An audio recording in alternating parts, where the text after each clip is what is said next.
Gracias. Bien, la conferencia de hoy es la tercera de este ciclo de conferencias que hemos dado aquí en La Rama. Y con esta tercera conferencia finalizamos este ciclo. Evidentemente que necesitaríamos infinidad de conferencias para conocer a fondo a Mario Rosso de Luna. Pero no obstante, con estas tres conferencias habremos hecho un pequeño viaje en compañía de Rosso de Luna y que nos habrá transmitido una buena parte de su vida, y también habremos reconocido en él esa parte oculta, espiritual, teosófica y masónica que él ostentaba en lo más profundo de su naturaleza humana y divina. Pero antes de iniciar esta tercera conferencia, permitidme hacer una brevísima recapitulación de lo que hemos dicho anteriormente, más bien para ofrecer a los que no pudieron asistir a estas conferencias algunos extractos con el fin de obtener una versión lo suficientemente clara de quién ha sido, de quién fue Mario Rosso de Luna. Lo mismo también puede servir para refrescar la memoria de aquellos que asistieron a esas dos conferencias, como es natural. Mario Rosso de Luna, dijimos que nació en Logrosán, un pueblo de Extremadura, y desde muy jovencito, desde muy joven, demostró una lucidez extraordinaria, independientemente del elevadísimo ambiente intelectual que le rodeaba en el seno de su propia familia. La influencia de esta convivencia con la familia influirá favorablemente en la formación de su carácter, predisponiéndole a la indagación de los secretos ocultos de la vida. Fijaros bien en la palabra indagación. Es importante tener esto en cuenta cuando se habla de alguien que toda su vida la dedicó a la indagación de ese mundo oculto y en propiedad sobre la indagación de sí mismo, más que en otras cosas, puesto que fue un hombre que hubiera podido brillar en el mundo del intelecto, en el mundo de las grandes lumbreras que la humanidad ha dado para dar a conocer todo cuanto hemos podido apreciar y apreciamos en este mundo. Él renunció a todas estas cosas porque consideró más importante y su deber de indagar sobre lo oculto, sobre lo real, sobre lo auténtico, sobre lo eterno.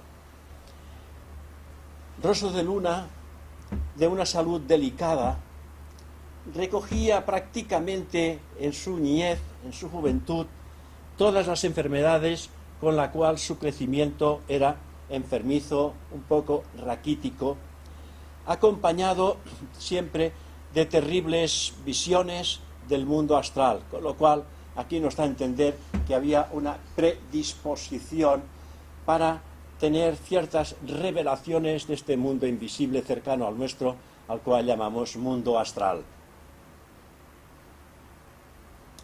Todo ello desembocó en una horrible crisis a los 17 años que cambió favorablemente su naturaleza física y moral, convirtiéndose en un joven fuerte, robusto y sufrido. El doctor, profesor, astrónomo, arqueólogo, periodista, escritor, traductor y un gran impulsor de movimientos sociales, licenciado en ciencias físico-químicas, redactor y colaborador en diversos periódicos, revistas y siempre de corte progresivo y radical.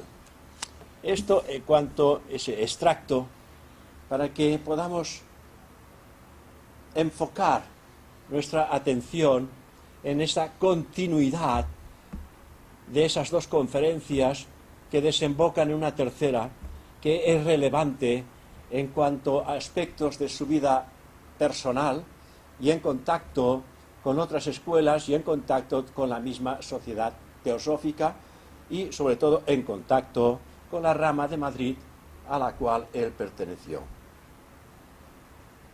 Así que las inquietudes ideológicas de Rosso de Luna van a culminar tras unos años de estudio y reflexión en la Sociedad Teosófica de Adyar, a la que él mismo se afilia en 1904, en uno de sus viajes. Aquí vemos ya en esa continuidad que él entra en contacto directo con la sociedad y se afilia directamente a Adyar en el 1904. Los contactos que Rosso de Luna tuvo con la teosofía española hasta este momento le tenían a él más bien vinculado con los catalanes, con nosotros, con los de aquí, de Cataluña, que con los madrileños. Y aparte de las tendencias autónomas de su propia personalidad, esta circunstancia va a ser un inconveniente a la hora de conectar con el grupo de la rama de Madrid, controlada en aquella época por Manuel Treviño, que fue un excelente egiptólogo, Manuel Treviño. Todos estos teósofos de la vieja guardia eran teósofos realmente extraordinarios, pero evidentemente también tenían su personalidad. Como es natural, estamos aquí, tenemos nuestra propia personalidad, que debe de ser transformada, evidentemente, pero que no ponemos todo nuestra voluntad y nuestro vigor en hacerlo. Hasta tal punto estaban despiertos en aquella época los malos entendidos que cuando 4 años más tarde, es decir, ya nos colocamos en 1908, pide Mario Rosso de Luna ingreso entusiasta en dicha rama, en la rama de Madrid, pero a través de Rafael Urbano, un teósofo también de la vieja guardia, le harán llegar que no sería fácil su compenetración con restantes miembros y que sería preferible retirar de momento su solicitud. Ante esta circunstancia, Mario Rosso de Luna, contesta él simplemente que se suspenda su tramitación hasta nuevo aviso. Pero Treviño, Manuel Treviño, presidente de la rama de Madrid, en aquella época, en lugar de aceptar la petición de congelar la tramitación hasta nuevo aviso, contesta él mismo la carta siguiendo o haciendo, mejor dicho, consiguiendo que aparezca firmada esta carta por don José Xifré, que era el actual presidente de la Sociedad Teosófica en España en aquella época. Y en esa carta de Manuel Treviño, firmada por José Xifré, que yo pienso que ni José Xifré nunca la leyó, dice en esta carta Manuel Treviño, pero firmada por José Xifré, porque en aquella época José Xifré pues viajaba muchísimo, Londres, París, Italia, y entonces, como no podía estar siempre presente en la Sociedad Teosófica y en España, tenía su secretario directo en Manuel Treviño, que hacía las funciones entonces en aquella época de presidente directivo de la Sociedad Teosófica en España. Pero hay que decir también que habían ciertas circunstancias de tipo personal que a veces pues se transmutan en aspectos no muy ortodoxos en cuanto a comportamiento con otras personas. Y en ese caso, Rosso de Luna llamaba mucho la atención a la mayoría de miembros que existían a sus conferencias. En esa carta se le dice a Rosso de Luna: muy distinguido amigo, enterado de su alta del 27, participo a usted que inmediatamente quedó complacido retirando su solicitud de ingreso en la rama de Madrid de la Sociedad Teosófica, cuya presidencia me está encomendada. Respetando los motivos que le inclinaron a usted a retirar su solicitud, he de manifestarle que en las actuales circunstancias aplaudo la determinación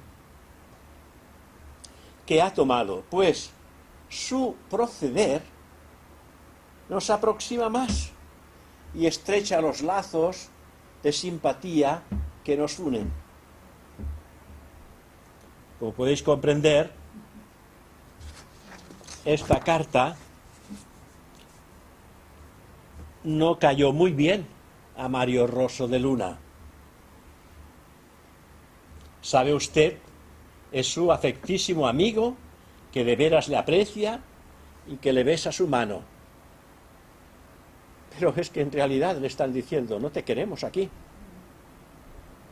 Cuando él dice que congelen su solicitud. Congelar quiere decir que más adelante volveremos a hablar del tema. La contestación de Rosso no se hace esperar, haciéndolo a través de una nota que dice, es la nota de Rosso de Luna: es completamente falso el aserto del señor Chiffré. Claro, estaba firmada por el señor Chiffré, y él tilda esa carta, que es el señor Chiffré quien se la manda a título personal, que no era así. Es completamente falso el aserto del señor Chiffré. Un ocultista no retrocede nunca. La afirmación oculta. Un ocultista no retrocede nunca. Yo no he retirado mi solicitud, sino pedido simplemente se suspenda su transmitación hasta nuevo aviso. Con lo cual, él no había dicho que no quería que le sacaran de esta solicitud. Cediendo a las indicaciones que me han hecho por mediación del señor Urbano, que fue el mediador entre Manuel Triviño y Rosso de Luna, pero que nada tuvo que ver el señor Chiffré en este proceso, siempre débil, ciego y irresoluto el señor Chiffré, condenando sin oír y sin acusación previa contra el verdadero espíritu de la teosofía. A raíz de esta carta, Treviño va a encontrar la horna de su zapato en un juego de actitudes que desde aquella temprana fecha va a marcar a la historia de la sociedad teosófica, va a marcar la historia de la sociedad teosófica española. A partir de ahí, evidentemente, no hubo un buen feeling entre Rosso de Luna y Manuel Triviño.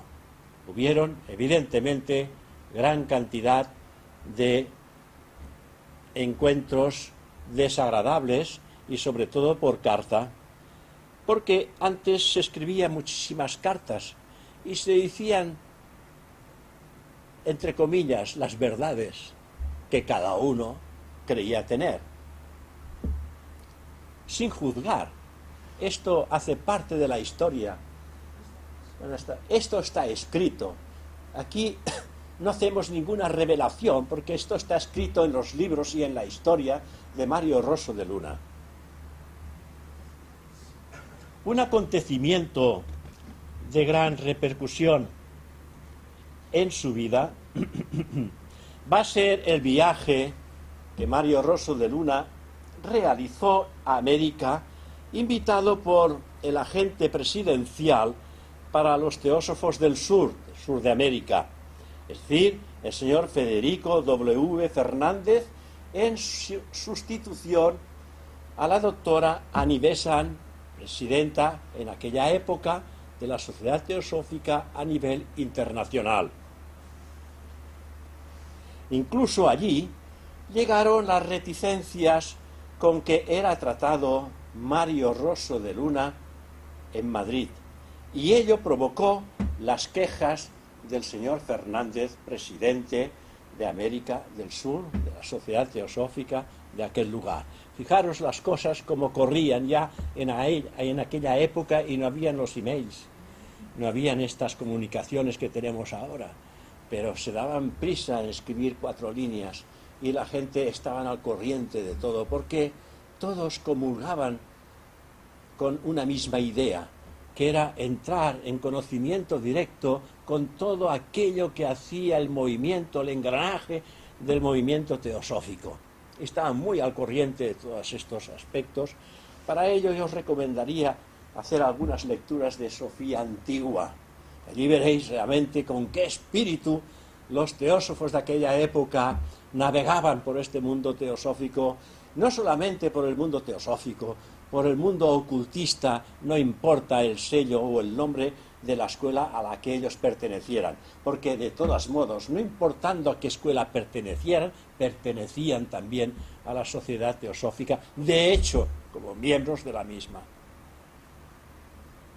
La razón de estas discrepancias de las que estamos hablando, tenían una causa inmediata más allá de las habituales, y es que el viaje estuvo procedido de una famosa polémica desatada por el prólogo que un teósofo gallego llamado Aldao había escrito para el libro En el umbral del misterio de Rosso de Luna en 1909. Las palabras de elogio hacia la inquietud y la actividad propagandista y de estudio que realizaba el autor de ese libro, y de rechazo y crítica a los demás teósofos españoles, evidentemente que resultaron molestas no solo a los de la rama de Madrid, sino también a los teósofos catalanes de aquella época.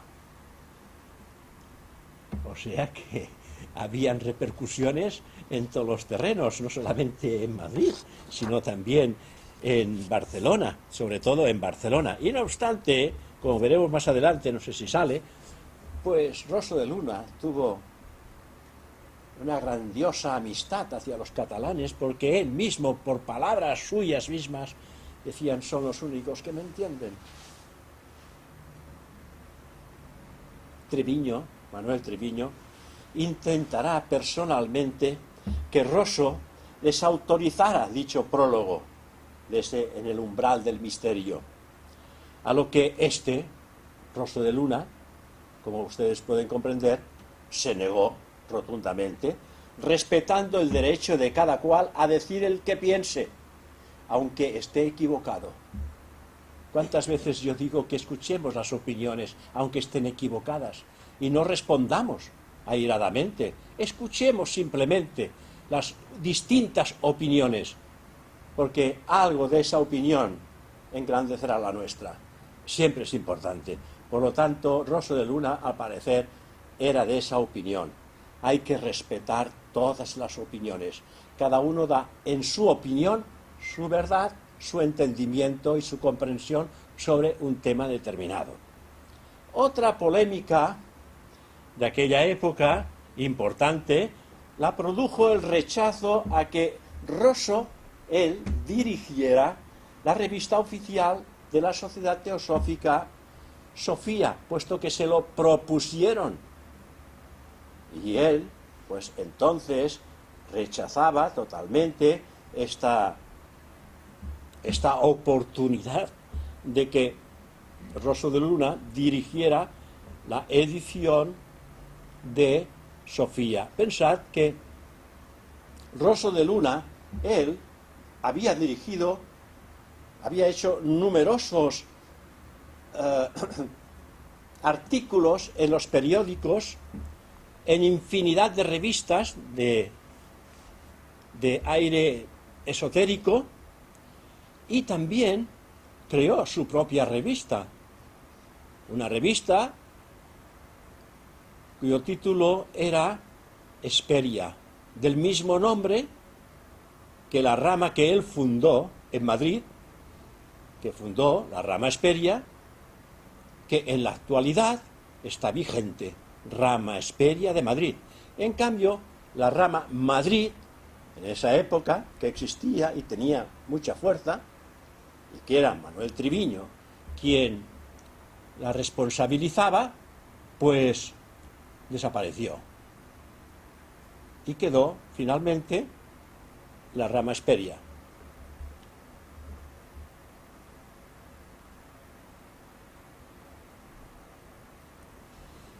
Cuando sin duda alguna, por su experiencia, la de Rosso, y sus conexiones literarias, que las tenía, y muchas, podía hacer de ella un medio importante de difusión de las ideas teosóficas y también de sus relaciones con las otras corrientes ideológicas de España que existían de aquel entonces,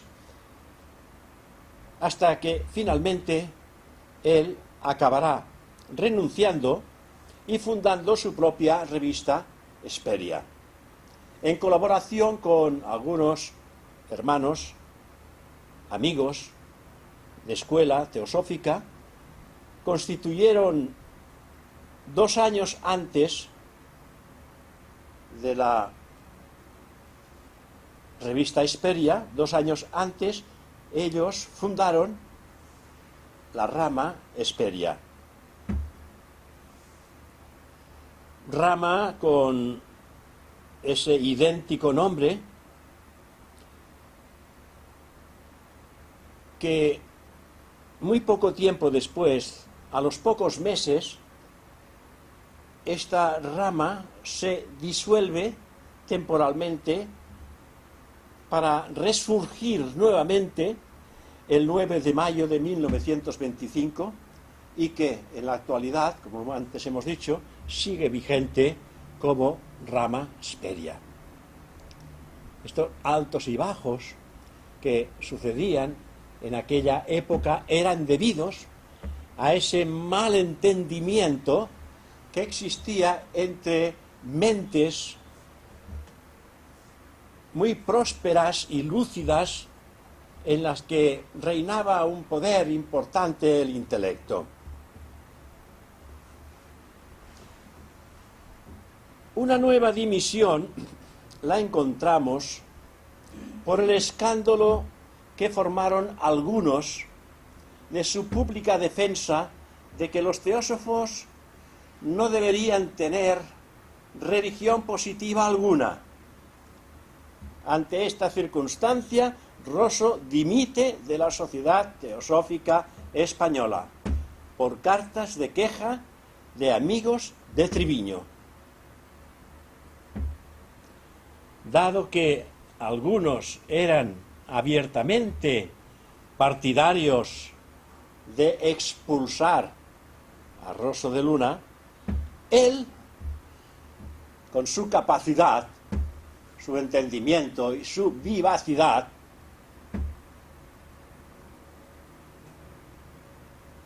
se les anticipó presentando su dimisión, aunque muchísimos otros, tales como los catalanes y los de rama Hesperia, se manifestaron a su favor y cruzaron cartas que llegaron finalmente a diar, incluso para que no se aceptara la dimisión de Mario Rosso de Luna. La relación de todos estos hechos que estoy relatando la podéis encontrar en la revista de los teósofos catalanes de aquella época, titulada El Loto Blanco, en la que se extiende en la figura de Rosso de Luna a la vuelta de un viaje extremeño por el sur de Francia. En Barcelona estuvo invitado Rosso durante 8 días con un objetivo dividido en 2 secciones. Una sección privada solo para ramas, cuidado, disidentes y miembros coincidentes, donde se trataron asuntos íntimos de la sociedad teosófica y también de la sociedad teosófica en general. La otra línea o la otra sección para los teósofos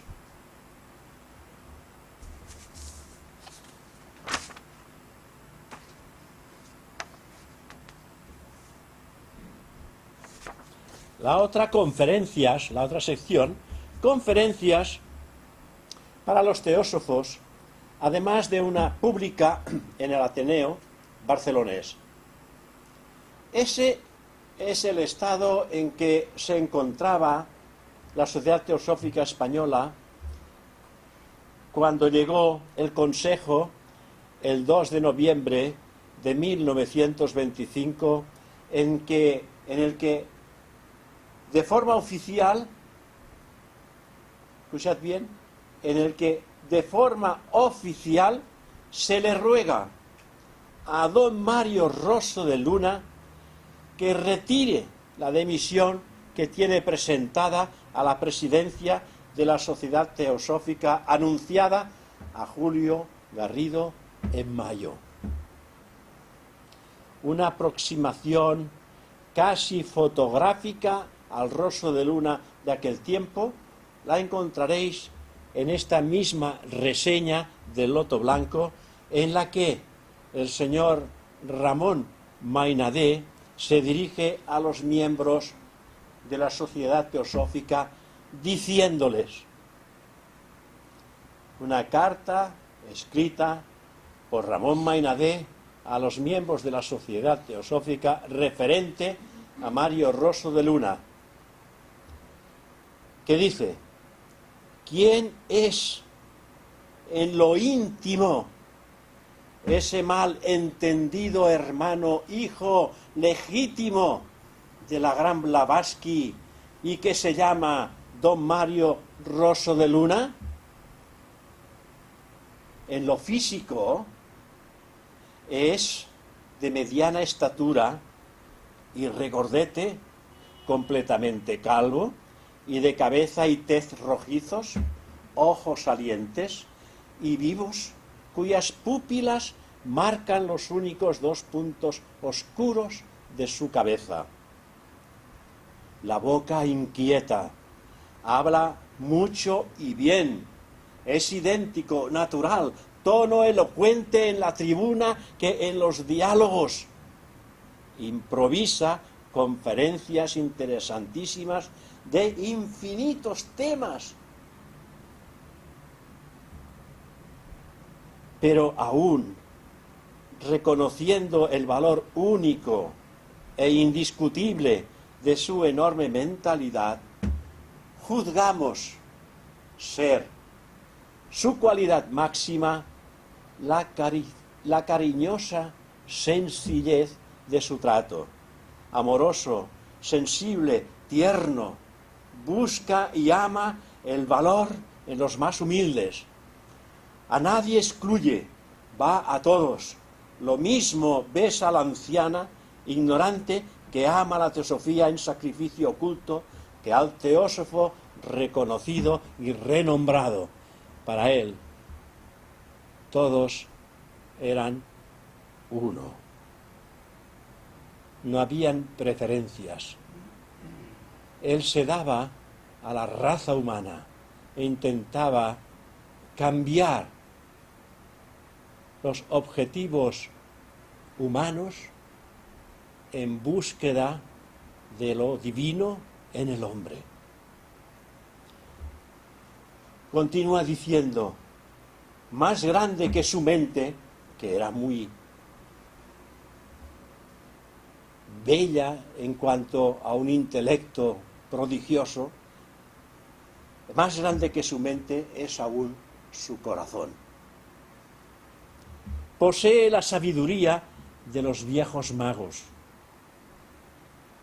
Y en cambio parece como si su personalidad renaciera en inocencia a cada instante como un perpetuo niño, concentrado y expansivo, humilde y enérgico. Enseña la observancia de su vida inquieta, más que el sabio raudal que emana de sus labios. Porque cuando él abría la boca, un raudal de perlas extraordinarias salían de ella, todas bañadas por el calor del corazón. Era algo, un fermento de vida espiritual que calaba en lo más hondo de la mente y del corazón de quienes le escuchaban. Su espíritu beligerante desde la doctrina espiritualismo, teosófico, masónico, le llevará a fundar el Ateneo Teosófico, en el cual dio cabida a todo tipo de ponentes, no solamente aquellos que hablaban de teosofía, sino a todo tipo de ponentes.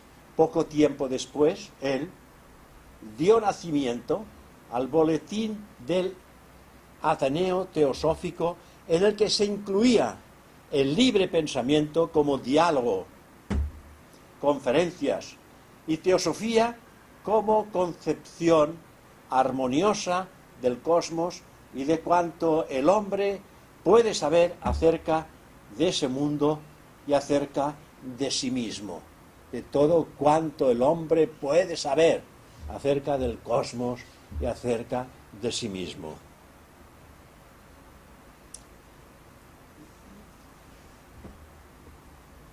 Perdón.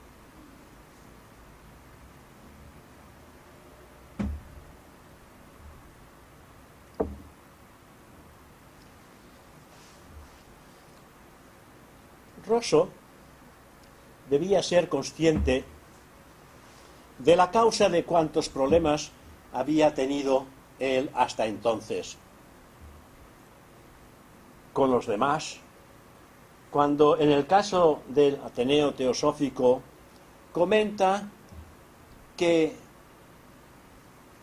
con qué facilidad lleva su gestión, la gestión sobre el Ateneo Teosófico.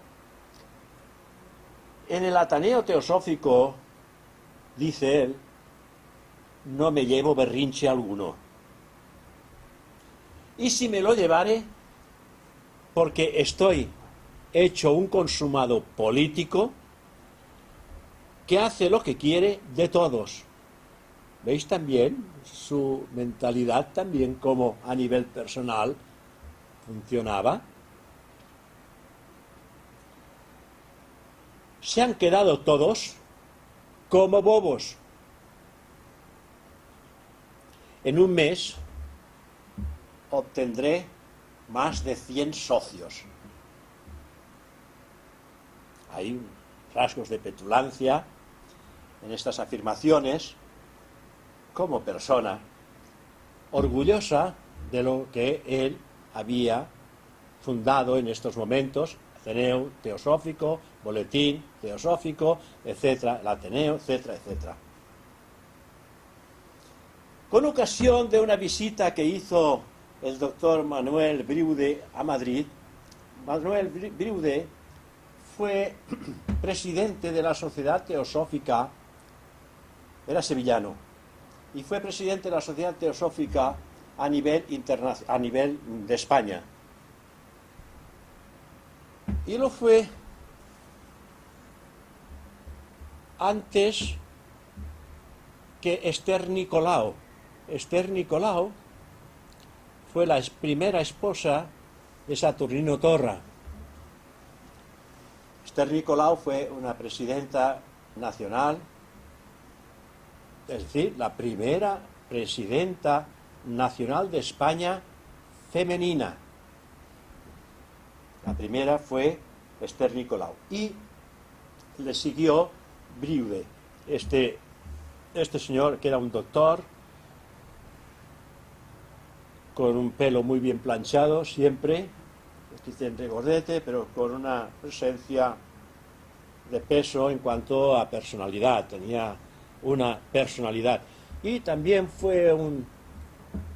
Briude fue también un compañero en las aventuras literarias de Mario Rosso de Luna, un compañero en esa aventura de Sevilla al Yucatán, ese libro que habéis leído y que realmente tiene un enganche fantástico, puesto que te explica aspectos de ciertos individuos de aquella época que estaban en vida y que posteriormente murieron, y que murieron después de Mario Rosso de Luna, porque Rosso de Luna murió a los 59 años, no penséis que envejeció mucho. A los 59 años murió, ¿verdad? Rosso de Luna, sí. A los 59 años. Sí. Sí. A los 59 años murió, sí, murió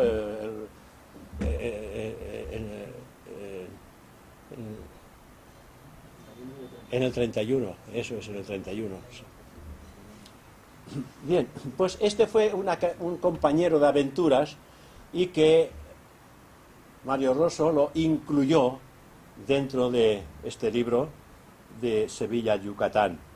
Y también incluyó a don Antonio Alonso, también un teósofo de la vieja guardia, que había sido ministro de la República en aquella época. O sea que estas entidades de aquella época, personas muy bien preparadas y con cargos oficiales y que tenían una dedicación total y absoluta a ese trabajo teosófico.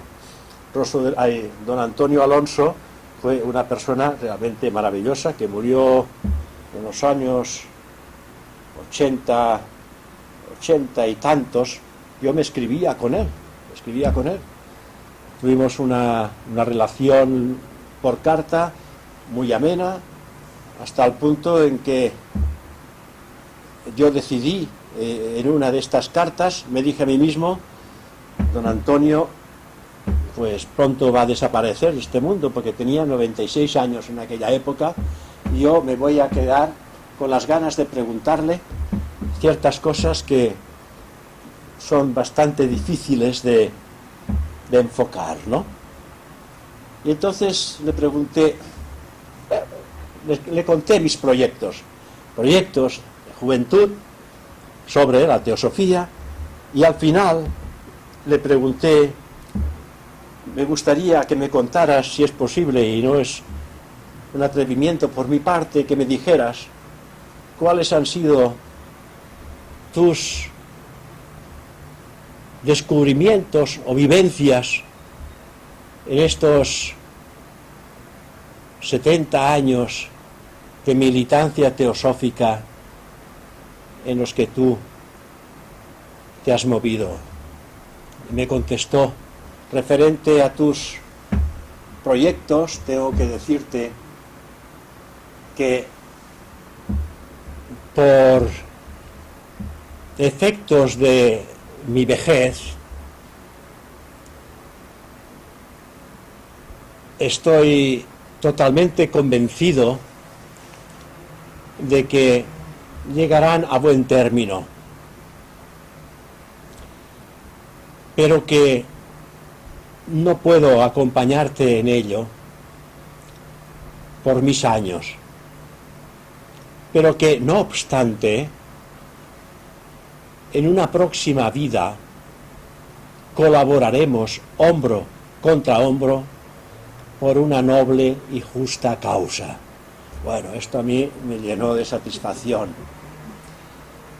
Y entonces le contesté, no.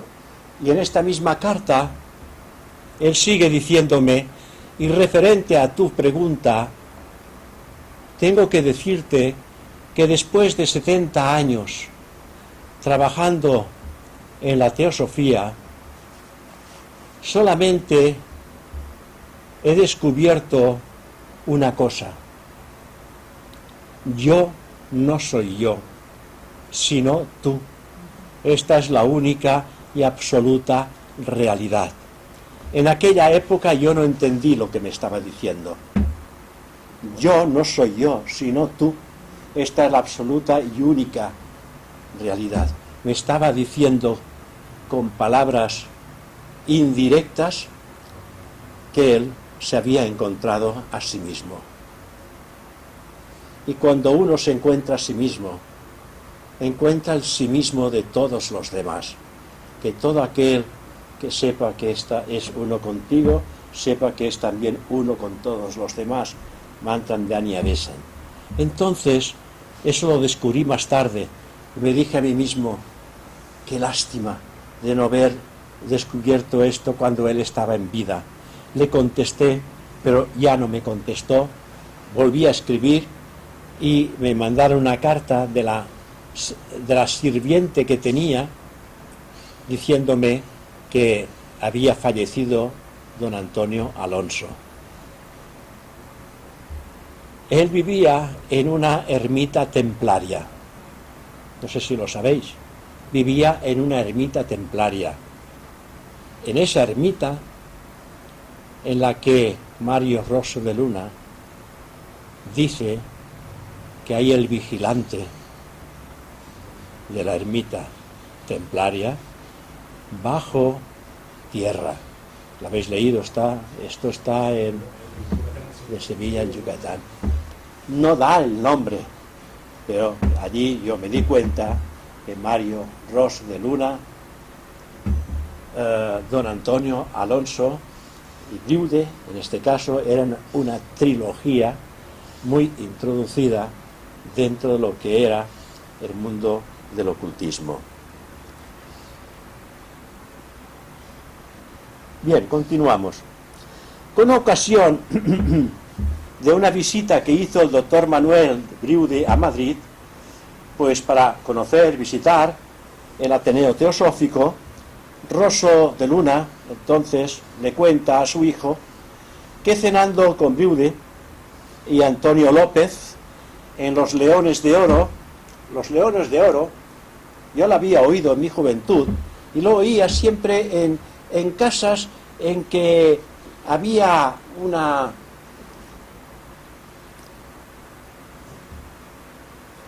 posición económica elevada.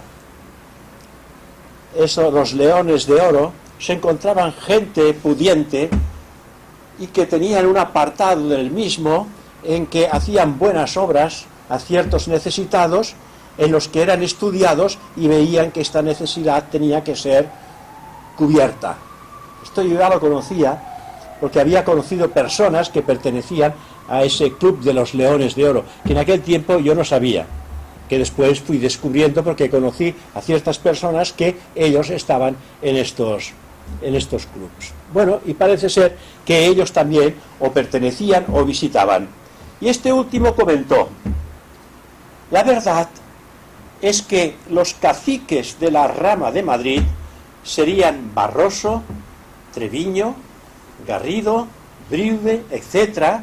Y ahora continúa que mal que bien reconocen ellos ahora mi jefatura moral.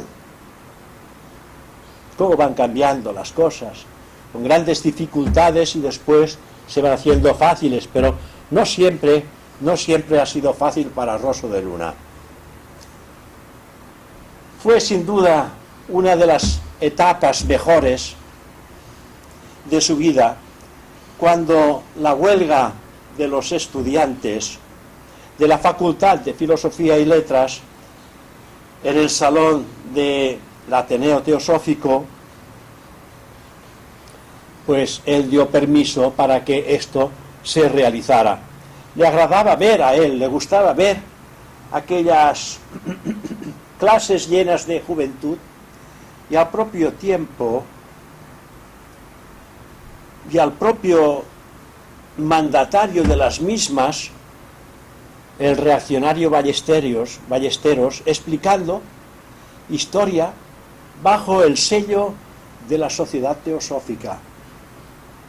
A eso él, pues, le encantaba verlo, en ese sello que dice: no hay religión más elevada que la verdad, no hay religión más elevada que la verdad. Así que conferenciantes estables del Ateneo eran junto a él el doctor Eduardo Alfonso. No sé si habéis oído hablar, algunos sí habréis oído hablar del doctor Eduardo Alfonso, porque este era discípulo directo de Mario Rosso de Luna y un egiptólogo realmente extraordinario y un conocedor de las religiones fantástico, que escribe un libro que se llama La historia de las religiones, de el doctor Eduardo Alfonso, naturista, vegetariano, egiptólogo, y que tiene una cantidad de literatura escrita teosófica formidable, y que yo también lo he conocido personalmente.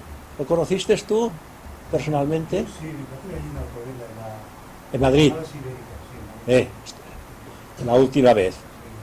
Después hizo un viaje a Buenos Aires y de vuelta, pues en el mismo avión falleció. Salió por televisión, él en persona, que le hicieron una serie de preguntas, unas interviews en televisión le hicieron, en los que le hablaban de la vida, que explicara de la vida y de la muerte.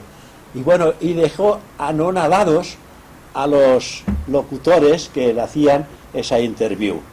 Porque, claro, tenía una preparación cultural y un verbo lúcido y brillante, doctor Alfonso, que era realmente extraordinario, incluso en su vejez.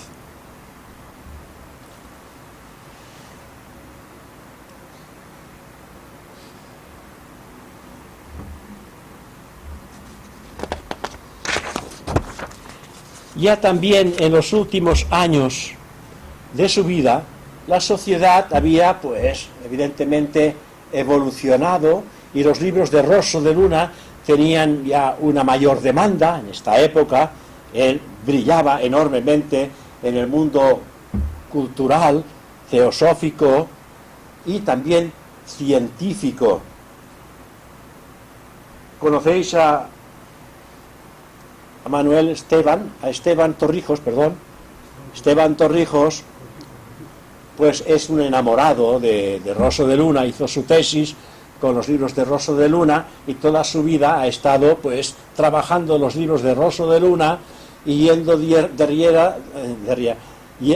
detrás de las viudas de los teósofos que fallecían, recuperando tanta cuanta información tenían, diciéndoles que pensaba hacer un libro sobre la vida de su esposo, tal y cual. El caso es que acumuló una cantidad de información que no parece ser posible que estén todas en manos de este solo individuo, pero que no obstante, gracias a esta información, él ha podido realizar, pues, la vida de Rosso de Luna en sus libros con un tacto y una visión particular y amplia de quién era Rosso de Luna, que está realmente muy bien y muy acertada.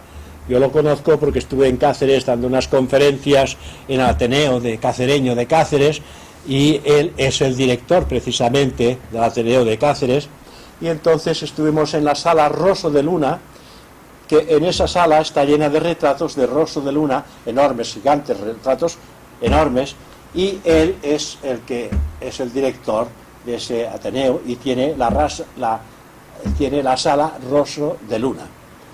Pues allí me hizo el regalo de un par o tres de libros que me los dedicó, de Mario Rosso de Luna, hechos por él, y entonces me enseñó, un poquitín así en secreto, me enseñó la información que tenía una información tremenda. Y me dijo que él pensaba, pues, si había la posibilidad de venderla, pero que, claro, que el ayuntamiento pues no tenía suficiente dinero como para poder ofrecer. Y yo le dije, bueno, pues dinos qué vale para ti esto, porque yo pensé en aquel momento que era el secretario general de España, pensé que sería interesante tener toda esta información en nuestras manos, que volviera al seno de la Sociedad Teosófica, que es donde debería estar. Y bueno, si los miembros hacen un esfuerzo y entre todos lo podemos comprar, pero no me dio precio. Y entonces pues nos separamos y tal. Yo le mandé las obras de Blavatsky en el CD, que así habíamos quedado, y entonces le hice una carta pidiéndole que me dijera realmente cuál sería su último precio de toda esta literatura que tenía él, de esta información, porque esta información es única, porque en aquellos momentos y en aquella época todo cuanto hacían los teósofos se guardaba, todo se guardaba, y porque era su vida, no habían televisiones, no habían cines, no habían estas tonterías que hoy tenemos aquí para distraernos, para que no pensemos. Bueno, el caso es que no me ha contestado. Le volví a escribir, le he mandado recado por miembros que lo conocen, de Cáceres, y no me ha contestado. O sea que no tengo contestación, no sé, me hubiera gustado pues que hubiera contestado, que hubiera dicho una cifra. Si no lo podemos en este año comprar, quizás en el próximo o en el otro lo hubiéramos podido comprar. Pero bien, las cosas van como van y así están. Rosso, él, amaba las salidas o escapadas en solitario, en tren, también para darse después buenas caminatas por el campo, paseos largos, pero que inconscientemente estaba Rosso de Luna, en aquella época, porque era joven, 59 años, la misma edad que tenía mi padre cuando falleció, inconsciente de este momento,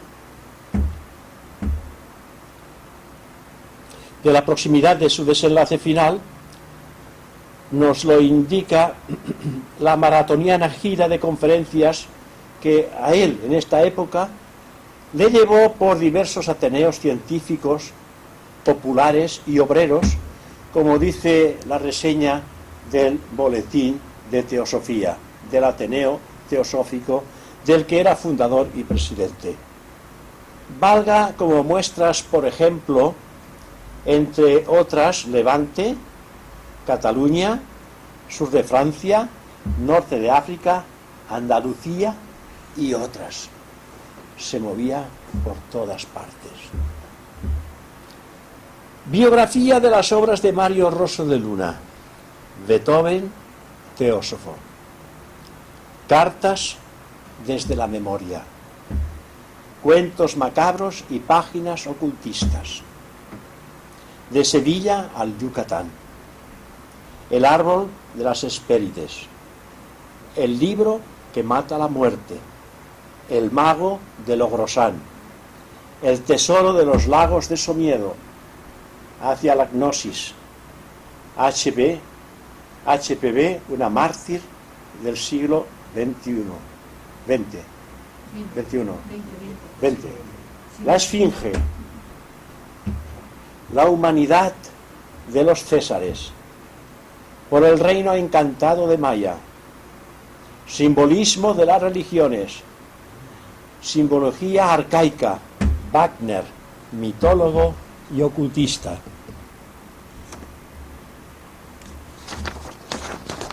No sé si hay algún que otro libro que yo me haya dejado y que vosotros conozcáis.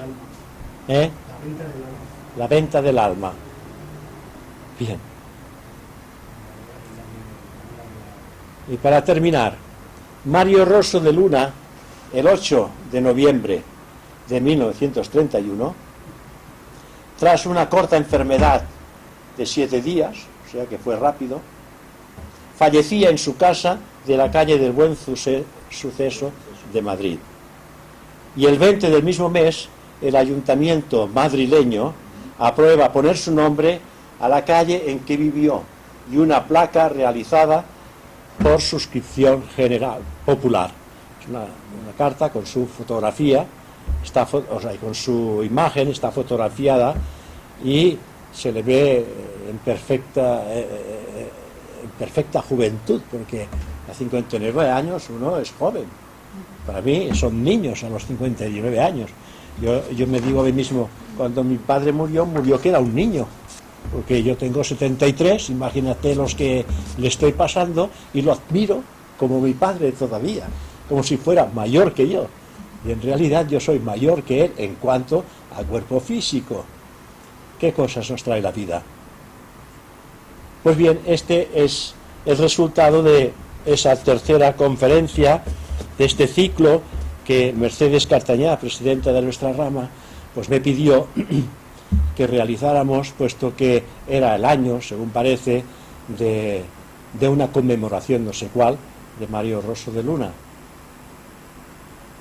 Si tenéis alguna pregunta, si tenéis alguna aportación, porque esto es más bien un retrato un retrato pequeño y corto de la vida de Rosso de Luna. Es una visión mediante la cual pues yo he podido encauzar unas palabras de quién fue Mario Rosso de Luna, pero estoy seguro y convencido que vosotros alguna aportación podéis realizar sobre el contenido de Mario Rosso de Luna, que fue una persona de una vida ejemplar, maravillosa, que todos admiramos, porque admiramos esta clarividencia mental de estos individuos que ya desde muy jóvenes se han desmarcado del común de la humanidad, que ellos son piezas destacadas, yo no sé si sería la palabra niños prodigio, en este sentido, que captan, perciben realidades que nosotros necesitamos llegar a la vejez para encontrarlas. ¿Tenéis alguna pregunta sobre particular, de algún caso? Yo creo lo importante que das uno de los factores importantes y básicos de Rosso de Luna. No te oigo. Uno de los factores importantes que para mí fue Rosso de Luna, una de las cosas buenas y todas, ¿no?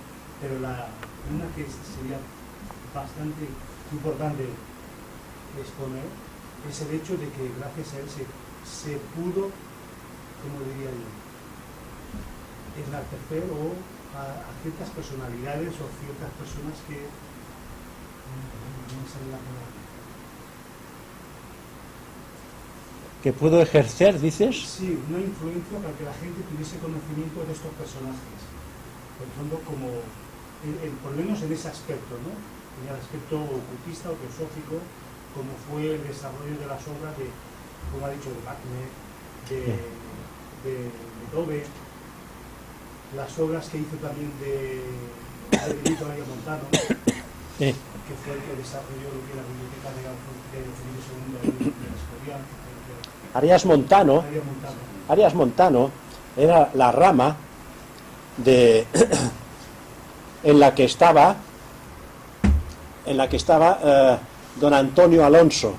Arias Montano era ese lugar que antes os he mencionado, esa capilla templaria que antes he anunciado.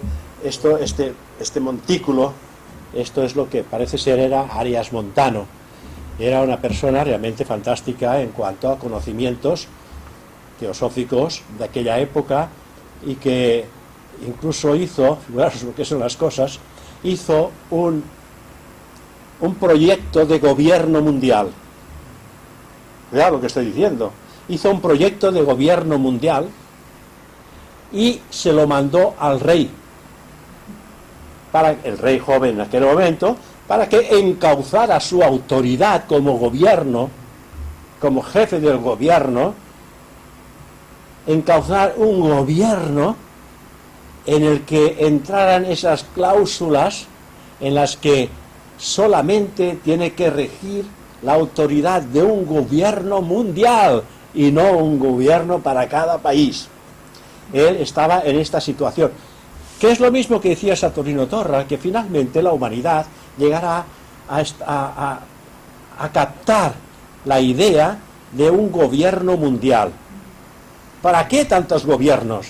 Si nadie se aclara ni nada se entiende. Un gobierno mundial y que en cada país pues habrá un secretario del país que dependerá del gobierno mundial. Todo eso está establecido desde muchísimo tiempo.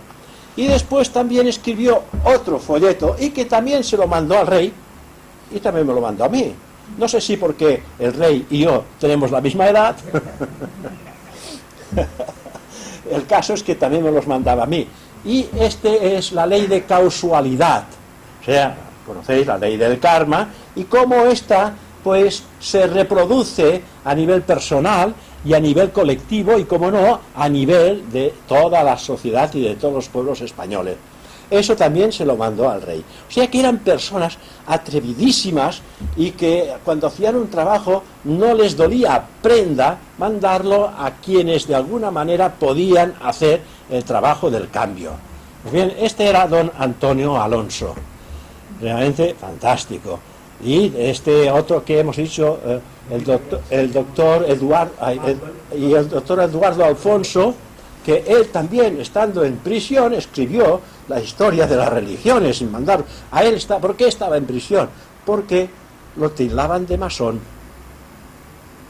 Y a Julio Garrido, que era presidente de la Sociedad Teosófica de Madrid en aquella época, a él lo fusilaron por masón y teósofo.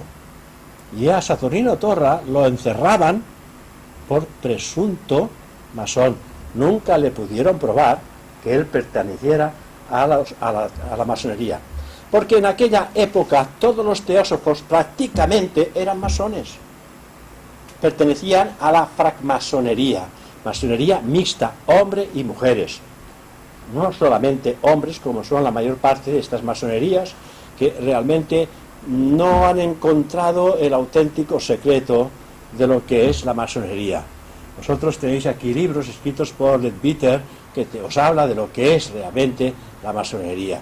No es una cosa tonta, es una cosa realmente seria y que va encauzada la masonería, francmasonería mixta, con enseñanzas teosóficas también. Y esto es interesante. Y habían otras muchas más personalidades que quizás en alguna ocasión podremos hablar de ellas, personalidades que dejaron un rastro y una historia en la revista Sofía, que es la única que tenemos, y si las cosas van bien, yo espero que están bien encauzadas, que simplemente les hace falta el lazo que va a unir. Voy a tener en mi poder toda la colección entera de El Loto Blanco, con la continuación de los 3 años de Teosofía, que reemplazaba el Loto Blanco, y se intentaba cambiar el nombre del Loto Blanco por el de Teosofía, como se intentó y se hizo y se cambió el de Estudios Teosóficos, primera revista española teosófica, que a los 2 años y medio de haber surgido por Francisco Montoliu Tahores, entonces se transformó en Sofía. O sea que también voy a tener, si tengo esta posibilidad, esta suerte, espero que así sea, que hacemos un canje y esperamos que le interesa tanto lo que yo tengo como lo que él tiene, para que me haga toda la fotocopia de estos 17 años del Loto Blanco que voy a poder obtener. Ya tengo la revista de Antacarana, no sé si habéis oído hablar, la revista Antacarana. Esta revista la sacó Rama de Barcelona, la Rama de Barcelona. Antacarana hice en el Sendero, es decir, Antacarana duró 2 años y medio, bueno, lo tengo completo, fotocopiado, pero está entero, y que esto es una documentación extraordinaria, y que cuando yo me muera, pues yo la voy a entregar aquí, mientras no, porque yo voy sacando cosas, pero bueno, si tengo posibilidad y la economía me lo permite, me gustaría encuadernarlo para que esto no perdiera lucidez y no perdiera el formato de continuidad que se tiene que mantener siempre en buena disposición para aquel que pueda intentar encontrar cosas. Hay cosas tan interesantes, hay tantas noticias, y hoy, vamos a ver cómo lo digo, hoy somos los teósofos en la actualidad, somos un pequeño reflejo de lo que los teósofos antiguos eran en la realidad. Pero bueno, es que han pasado muchísimas cosas desde entonces. Ha habido una guerra civil, que esto rompió los contactos con la sociedad teosófica y los componentes catalanes del país, que estaban muy interesados. Se rompió con el Ateneo Teosófico también, se rompió con una gran cantidad de cosas teosóficas que en aquel momento se establecieron. Y como que no era permitida la teosofía, no solamente por el gobierno, sino también por la Iglesia, porque vosotros quizás no conocéis la gran guerra que hubo, entre comillas, que hubo entre el clero y la teosofía. Algo tremendo, tremendo. Y entonces, pues claro, todas estas cosas que están escritas en el pasado es el mismo pensamiento que hay en el presente. Pero en el presente hay libertad para hablar. Y entonces no pueden decir según qué cosas, pero sí que pueden de alguna manera intentar repudiarlas y alejarlas de sus senos centrales, eclesiásticos, etcétera, etcétera. Esto sí que ocurre. Señor que habló por televisión, que dijo que él estaba muy interesado en las sectas y por profesor Linas, y dijo que le preguntaron por la teosofía y dijo que, bueno, que eran inofensivos. No, pero la sociedad teosófica no es una secta, es una filosofía, conocimiento aceptada en el mundo entero, porque la teosofía no va en contra de ninguna religión ni en contra de ninguna política. La teosofía lo que hace es defender la verdad. Por eso dice, debajo del signo de la teosofía, no hay religión más elevada que la verdad. Los estudiantes teósofos son buscadores de la verdad, y en esos buscadores de la verdad hay cristianos, budistas, mahometanos, hay de todas las religiones, porque la teosofía les desvela en su religión los dogmas que esconden verdades dentro de sus propios mitos y símbolos. La teosofía les descubre estas verdades. Yo recuerdo que en una conferencia que estuve dando en una escuela de verano en Portugal, había un señor que estaba muy atento, y cuando terminé la conferencia, pues fue a beber un poco de agua y se me acercó y me dijo: mire, estoy muy satisfecho de haber escuchado todo lo que usted está diciendo, pero no obstante, siendo todo inmejorable, a mí me está produciendo grandes pesares. Y yo le dije: ¿es usted sacerdote? Y dice: sí, ¿cómo lo sabe? Porque le está produciendo pesares. Usted me lo ha dicho, le está produciendo pesares. Porque es que ahora yo no sé qué es lo que debo de hacer. Pues es muy fácil. Usted siga la enseñanza de Cristo, tal y como Él se la cuenta, y usted hará el trabajo de Cristo. Pero no haga lo que dicen otras personas, haga lo que le dice el mensaje de Cristo, y usted hará teosofía. ¿Teosofía qué es? Dios, sabiduría, la sabiduría de los dioses. Y la sabiduría de los dioses no va en contra de lo que Jesús, el Buda o cualquier otro avatar de cualquier religión haya podido decir a la humanidad. Dice: no sabe usted, me dijo, el peso que me quita de encima. Claro, porque no les cuentan ni a los sacerdotes toda la verdad. Medias verdades, pero no toda la verdad. Solamente las altas influencias de las religiones, de las altas influencias, ellos conocen esa parte de la verdad, pero defienden más el interés personal que el de la verdad. Este es el gran problema que hay. Decía también Madame Blavatsky decía, ¿qué es lo que podemos hacer? ¿Qué debemos hacer para dar a conocer la teosofía, hacer propaganda, hacer cosas? Y ¿para qué? Si mayor propaganda que hacen los detractores de la teosofía, no la podemos hacer y nos cuesta barata, no nos cuesta dinero. Los detractores de la misma teosofía son los que ellos hacen la propaganda de lo que es la teosofía, porque quien piensa realmente sabe lo que es teosofía. Y tenía una gran verdad. Por eso la sociedad teosófica nunca hace propaganda de ese tipo, anuncia sus actividades, pero no hace propaganda en contra de nadie ni de nada. Habla de teosofía y punto.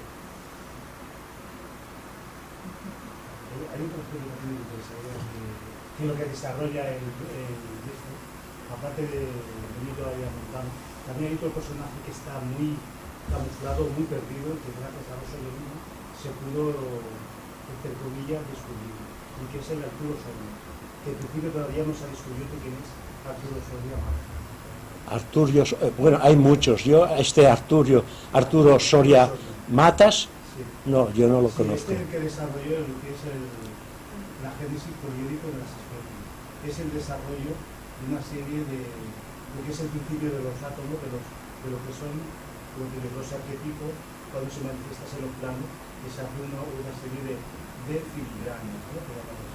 Que como se ha hecho la estructura molecular a base de algo parecido así. Que fue el que lo desarrolló y lo callaron. Y gracias a este fue uno de los que... Bueno, pues si no hay más preguntas, parece que lo podemos dejar aquí. ¿Qué os parece? Bueno, pues hacemos un minuto de silencio. Antes de hacer un minuto de silencio, quiero darte las gracias en nombre de la rama por el esfuerzo, porque yo te lo dije, si lo podías hacer, hacer todas las otras cosas que haces, y has tenido que aunque lo sepas, pero has tenido que buscar y prepararte y todo, y nos ilustras muchísimo, o sea, que muchísimas Aquí gracias. el único que tiene que dar las gracias soy yo, porque me das la oportunidad de hablar de cosas que a mí me gustan. Pues a nosotros también. Ahora ya podemos hacer un Hacemos un minutito de silencio, pues.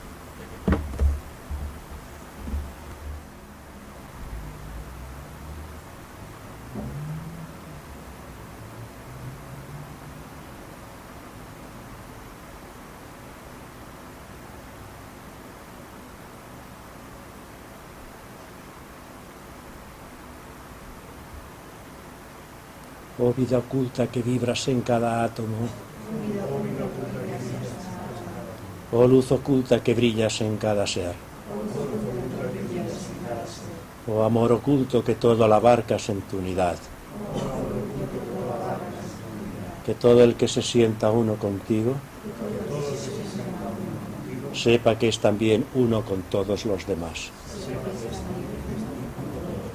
Shanti, Shanti, Shanti.